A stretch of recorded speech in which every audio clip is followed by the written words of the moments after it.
स्वागत है आपका मेरे इस चैनल में जिसका नाम है इंस्पिरेशनल एंड मोटिवेशनल स्टोरी। क्या माता सीता रावण की बेटी थी? आगे आपको इस वीडियो में पूरी जानकारी मिलेगी। पोस्ट अच्छी लगे तो लाइक करिएगा, चैनल को सब्सक्राइब करना मत भूलिएगा और ज्यादा से ज्यादा शेयर करिएगा। तो चलिए आगे बढ़ते हैं। हम में से ज्यादातर लोग रामायण के केवल उस संस्करण के बारे में जानते हैं जिसमें बहन शूर्पणखा की नाक कटने के बाद बदले की आग में झुलस रहा रावण देवी सीता का अपहरण कर लेता है। लेकिन भारतीय पौराणिक कथाएं रहस्यों की एक अनोखी दुनिया है। मूल ग्रंथों, शास्त्रों के अलावा ऐसी लोक कथाएं और मौखिक परंपरा है जो इन महाकाव्यों को ज्यादा आकर्षक बनाती है। इनमें से कई कथाएं आपको हैरान कर सकती है। रामायण की पूरी कहानी सीता के अपहरण और भगवान राम और रावण के बीच युद्ध के इर्द गिर्द घूमती है। बहन शूर्पणखा की नाक कटने के बाद रावण ने बदले की भावना से सीता का अपहरण किया था।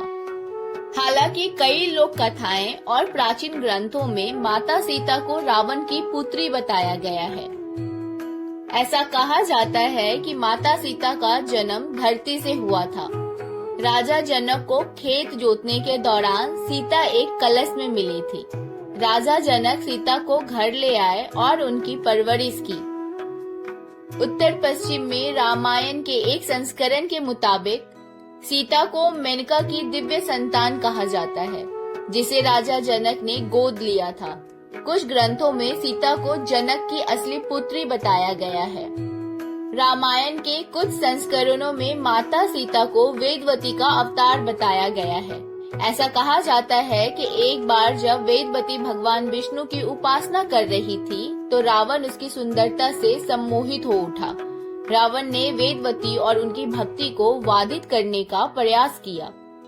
इससे तंग आकर वेदवती ने खुद को चिंता में झोंक लिया और अंतिम समय में रावण से कहा कि अगले जन्म में वही रावण के अंत की वजह बनेगी। रामायण के इस संस्करण के मुताबिक सीता ही वेदवती का अवतार थी। जैन रामायण का एक संस्करण सीता को रावण की असली बेटी बताता है। इस संस्करण के अनुसार मंदोदरी को जब सीता के रूप में संतान प्राप्त हुई तो रावण बहुत खुश हुआ। लेकिन जैसे ही ये भविष्यवाणी हुई कि सीता ही रावण के विनाश की वजह बनेगी, उसने तुरंत सीता को कहीं दूर छोड़ने का आदेश दे दिया। हालांकि रावण ने हमेशा सीता के ठिकाने पर नजर बनाए रखी। जब रावण को पता चला कि सीता किसी जनक राजा को खेत में मिल गई है तो वो बहुत प्रसन्न हुआ कि उसकी बेटी आज भी एक रानी की जिंदगी बिता रही है। जैन रामायण के अनुसार रावण अपनी बेटी सीता के स्वयंवर में भी शामिल हुआ था। रावण यह जानकर काफी खुश हुआ था कि उसका विवाह अयोध्या के राजा राम से हो रही है। 14 साल के वनवास से पहले तक सब ठीक ही चल रहा था। जब रावण को पता लगा कि उसकी बेटी राम के साथ वनवास भोग रही है तो उसने फौरन सीता का अपहरण कर उसे वापस लंका ले आने का फैसला कर लिया। लोगों ने इसे रावण के प्रतिशोध के रूप में देखा, क्योंकि राम लक्ष्मण ने उसकी बहन शूर्पणखा की नाक काट दी थी। हालांकि रावण अपनी बेटी को दुखों के चुंगल से निकालना चाहता था।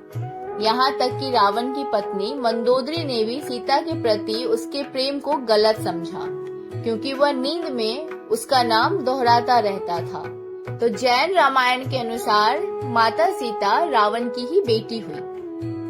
पोस्ट अच्छी लगे गाइस आपको तो आप प्लीज कमेंट करिएगा, लाइक करिएगा और ज्यादा से ज्यादा शेयर करिएगा। बहुत जल्दी मिलते हैं अगले वीडियो में एक नई वीडियो के साथ।